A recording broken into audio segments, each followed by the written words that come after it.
Picture this. While everyone's been distracted by political drama and celebrity scandals, Britain's economy has been quietly building towards something that financial insiders are calling the perfect storm. 5 massive economic forces are about to collide in 2025, and when they do, the impact on your money, your job, and your future could be devastating. What's worse, the government knows it's coming, the banks know it's coming, but nobody wants to tell you the truth about just how bad things could get. The warning signs are everywhere if you know where to look. Major corporations are quietly laying off thousands while keeping it out of the headlines. Banks are tightening lending criteria to levels not seen since the financial crisis.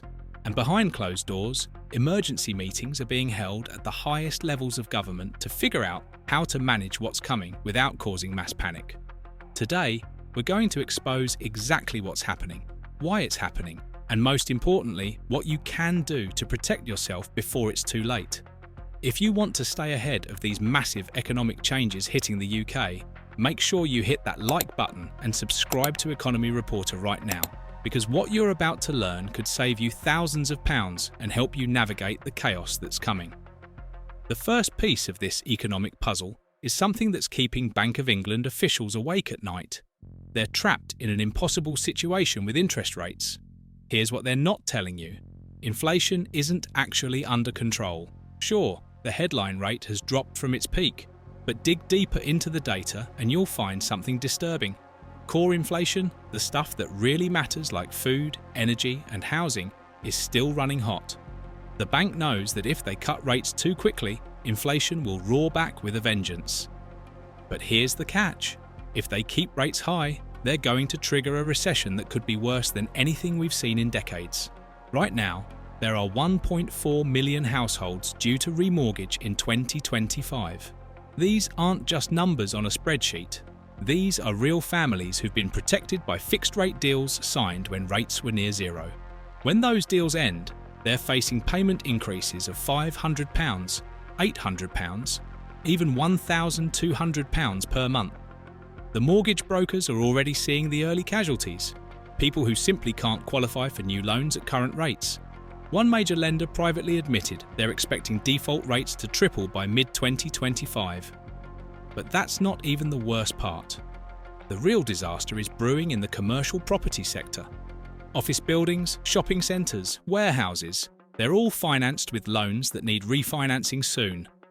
With remote work destroying office demand and online shopping killing retail spaces, these properties are worth far less than their loans. We're talking about a £300 billion time bomb that could take down several mid-sized banks. The government's already drawing up contingency plans for bank bailouts, though they'll never admit it publicly. And when those dominoes start falling, the ripple effects will hit every corner of the economy. Meanwhile, Britain's job market is hiding a dark secret that's about to explode into public view. The unemployment figures you see on the news, they're essentially fiction. Here's what's really happening. Companies across the country are keeping people on payroll but cutting their hours to nothing. They're called zombie jobs, positions that exist on paper but provide no real income or security. The retail sector alone has 200,000 workers in this limbo, technically employed but earning next to nothing. Tech companies, financial firms, and manufacturers have been conducting stealth layoffs for months. They're using tactics like restructuring, voluntary redundancy, and performance improvement plans to quietly shed workers without triggering the legal requirements for mass redundancy consultations. One recruitment insider revealed that for every job posting in London right now, there are 147 applicants. In Manchester, it's 89. In Birmingham, 112.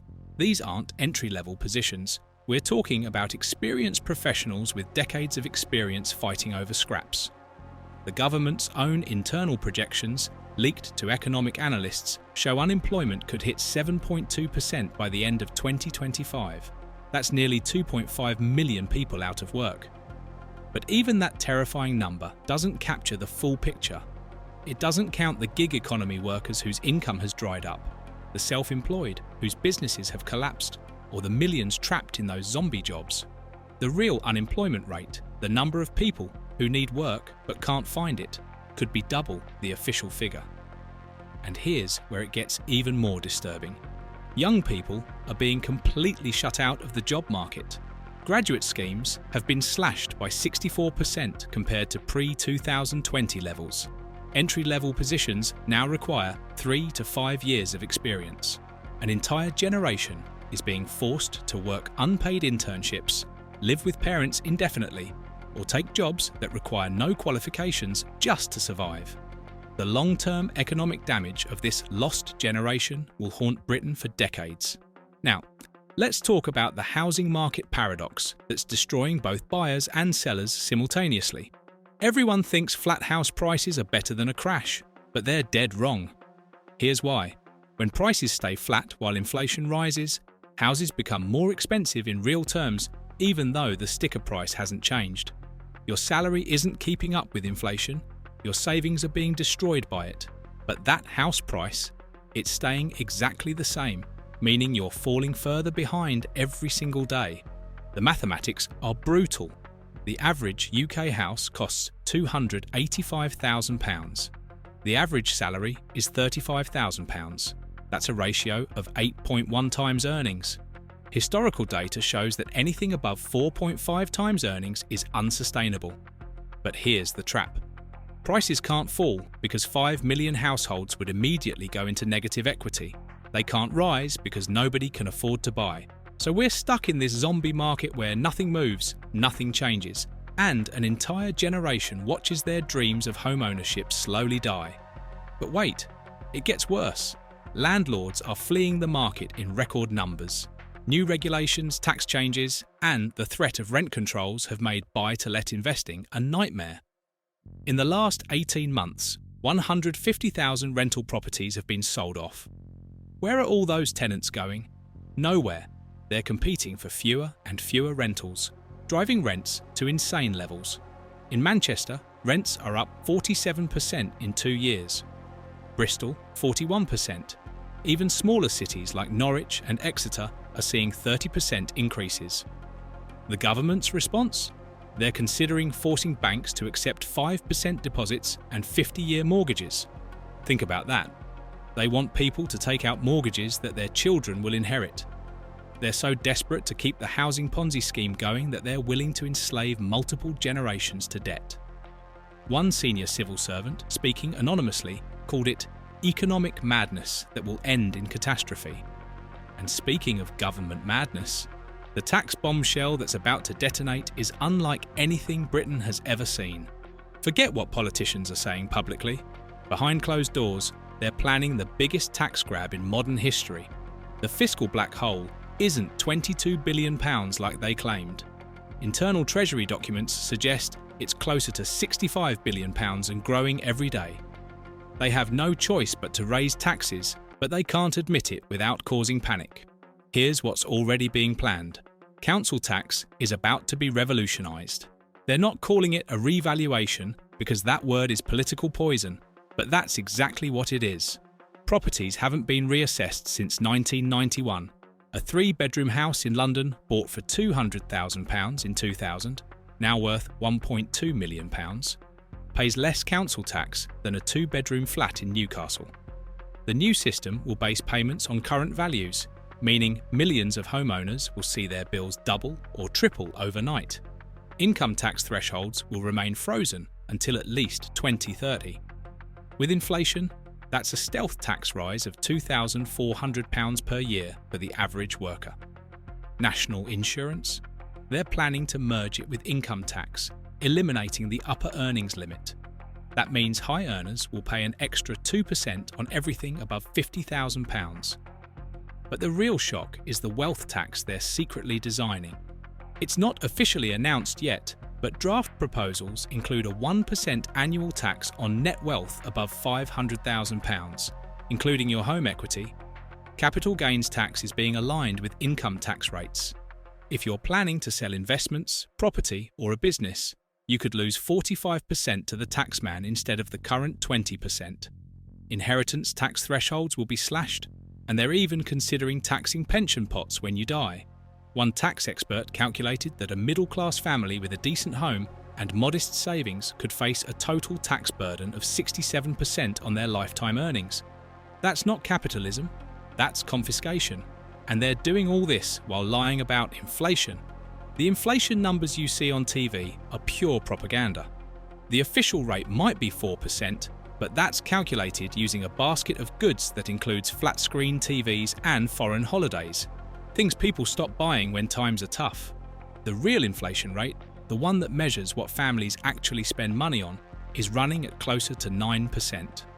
Food prices are up 38% in 2 years. Energy bills have doubled. Insurance premiums have gone insane. Car insurance alone is up 67% on average. Shrinkflation is everywhere but invisible in official statistics. That pack of biscuits hasn't gone up in price, but it's got 2 fewer biscuits in it. Your favourite chocolate bar is the same price but 20% smaller. Toilet paper rolls have 30% fewer sheets.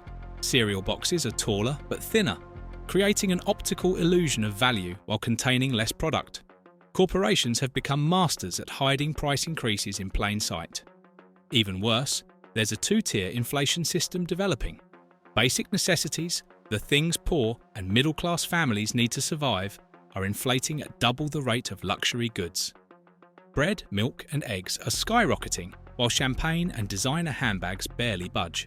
It's a hidden tax on being poor, and it's getting worse every month. The Bank of England knows this, but uses the averaged figures to justify their policies. They're literally using the spending patterns of the wealthy to make decisions that destroy the poor. And if you think that's bad, wait until you hear what's happening globally. The international situation is about to make everything infinitely worse. America's new economic policies are going to pull investment and talent away from Britain like a black hole. They're offering tax incentives, cutting regulations, and actively poaching British businesses. 3 major UK tech firms have already quietly moved their headquarters to Delaware. 2 more pharmaceutical companies are planning exits. The brain drain that's coming will devastate our economy for a generation. China's economic slowdown is another dagger aimed at Britain's heart. They're our 3rd largest trading partner, and their property market collapse makes our 2008 crisis look like a minor correction. When China stops buying, British factories stop producing. We're already seeing luxury brands reporting 40% drops in Chinese sales. That might sound distant and irrelevant, but those companies employ hundreds of thousands of British workers. When they start cutting costs, those jobs disappear. Energy Crisis 2.0 is brewing and nobody wants to talk about it. Our renewable energy push has left us dangerously dependent on weather patterns and foreign interconnectors. When the wind doesn't blow and the sun doesn't shine, we rely on importing electricity from France and Norway, but they're facing their own energy crunches. One energy insider warned that we're one cold, windless week away from rolling blackouts. The government's conducting secret exercises to practice rationing electricity to households. Imagine trying to work from home when you only get power for 16 hours a day. The Middle East situation threatens to send oil prices back above $100 a barrel. Our strategic petroleum reserves are at historic lows because the government quietly sold them off to raise cash. If supply lines get disrupted, petrol could hit £2.50 per litre within weeks. The knock-on effects would be catastrophic. Everything transported by road becomes more expensive, inflation explodes again, and the Bank of England would have to raise rates even higher, crushing what's left of the economy. But here's what all this means for you personally. Your savings are being systematically destroyed. That £10,000 you've got in the bank, with real inflation at 9% and savings rates at 5%, you're losing £400 a year in purchasing power. ISAs, premium bonds, even most fixed-term deposits, they're all guaranteed to lose money after inflation. The only people getting rich in this environment are those with massive debts that inflation is eating away, or those wealthy enough to invest in assets that outpace currency debasement. Your pension is in serious trouble. The average pension pot in the UK is £37,000. Financial advisors say you need at least £300,000 for a basic retirement. The state pension age will hit 70 by 2035 and probably 75 by 2045. If you're under 40, you need to accept that traditional retirement probably won't exist for you. The government knows this, but won't admit it because it would cause social unrest. They're hoping to inflate away their pension obligations while you're distracted by daily survival. Different regions will experience this crisis in vastly different ways. London will see a wealth exodus as the ultra-rich flee new taxes, creating a property crash in premium areas while affordable housing becomes even scarcer. The North will face industrial collapse as factories close and investment dries up. Scotland might attempt another independence referendum as economic desperation drives political extremism. Wales and Northern Ireland will become even more dependent on English subsidies that won't be there. Only the southeast outside London might weather this storm, but even they'll suffer from the national contagion. But here's the surprising part. Crises create opportunities for those prepared to seize them. Assets will become available at prices not seen in decades. Skilled workers who retain their jobs will have unprecedented bargaining power. New industries will emerge from the ashes of the old economy. The key is being positioned to survive the storm and capitalise on the recovery. That means eliminating debt now, building multiple income streams, learning skills that can't be automated, and most importantly, not believing the propaganda about everything being fine. The conversations happening in boardrooms and government offices right now would terrify you. They're not discussing whether this crisis will happen. They're discussing how to manage the social unrest when it does. They're wargaming scenarios where unemployment hits 10%, where banks fail, where the pound collapses. They're preparing for a world where the UK becomes a second-tier economy, where young people flee abroad in massive numbers, where the social contract completely breaks down. One senior banker told me, off the record, that they're advising their own children to emigrate. Think about that.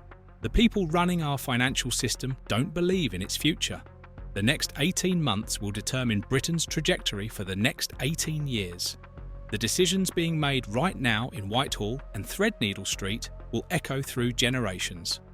We're standing at an economic crossroads where one path leads to managed decline and the other to complete collapse.